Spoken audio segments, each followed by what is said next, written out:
The leaders of the main opposition party in Georgia was pushed into parliament in a wheelchair today with his swollen face in bandages. It comes as dozens of people were arrested by police in the capital Tbilisi, who also used tear gas and water cannon. Our Moscow correspondent Ivo Bennett can tell us what's been going on. The protesters say they were peaceful. The response certainly was not. Physical attacks by Georgia's security forces, just one part of last night's violent crackdown. Water cannon, tear gas and stun grenades were also used to target the thousands who had gathered in Tbilisi. Standing one's ground, not an option. This is completely illegal what they are doing. People has peaceful protests and you see that they are behaving illegally. They were demonstrating against the so-called Foreign Agents Bill being debated in Parliament. They believe it's authoritarian and smacks of Russian influence. The UK, the US and the EU all agree. Similar to legislation in Russia, organisations with more than 20% funding from abroad would have to register as foreign agents.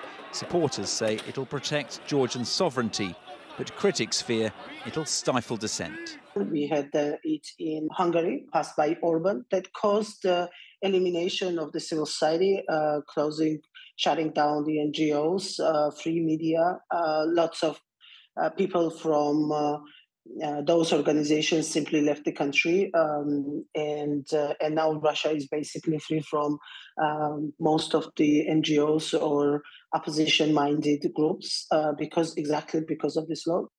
Opposition figures say they were targeted and have the photos to prove it. Levan Khabashvili is leader of the main opposition party. Today, despite his injuries, he was speaking in Parliament where the debate continued. But even in here, the mood did not remain calm. The proposed bill has left Georgia deeply divided, and with more debates to come, the protests will continue. Ivo Bennett, Sky News, Moscow. Well, I'm joined now by the Georgian President, Saloma Zurabishvili. Thank you very much, President, for joining us here on the programme.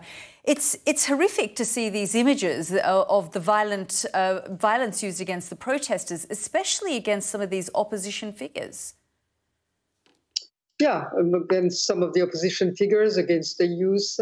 But that is not what will deter the Georgian population.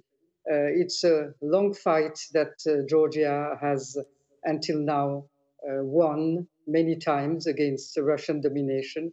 And what is important in the introduction of this bill is the fact that it's purely Russian-inspired law. And that is what has raised all these protests among. What is very important that it is not directed by the opposition parties that have lost much of their influence, but it's directed by the civil society, by the young part of the population that doesn't want to fall back under the Russian influence. They have seen with the candidate status that was granted to Georgia in December and the promise of opening of negotiations of adhesion to the European Union by the end of the year, presumably, they see that this is a reality that is at hand, and they're not going to give to anyone the possibility to steal this perspective, this reality from them. And yet, this bill is likely to go ahead. That's despite your attempts, and you say that you will veto it. Yeah, the veto is more of a symbol today, as I put the veto on all the laws, so it's not the only one that this ruling party, this government has passed, that go against the spirit and the letter of the recommendations that the European Union has presented for granting Georgia the next stage, which is opening of negotiations. So what is at hand is not this law. This law is a symbol.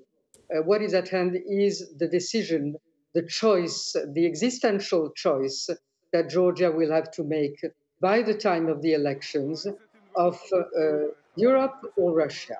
And what is very preoccupying and what is not acceptable by the entire Georgian population is what has been said by the honorary president of the Georgian Dream, the ruling party, Mr. Ivanishvili, 2 days ago, which is declaring that the West, that the European Union, our partners, our enemies, our agents, are trying to foment a revolution in Georgia.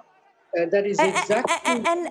President, you say that the Georgian people have this choice when the elections happen, but just tell us about the impact of this bill. What sort of impact will it have on Georgia as a whole? It will not have an impact on Georgia as a whole, because, again, the issue that is at stake is much larger than this bill, which will be adopted probably in a month or month and a half time, and I will veto and that will delay again. Again, the main issue is what will happen at the elections. It's next October, and there's a whole number of bills that have been taken that are less prominent than this one, which has focused the interest of the population, which all show that the ruling party is trying to push Georgia towards Russia. Yes. And that's something that the Georgian population, the very vast majority, 80%, for 30 years have been saying that no, we want you. Unfortunately, President, we've run out of time, but you've made it very clear that the choice is clear between Europe and the West and Russia for Georgia at the next election. Thank you very much for joining us.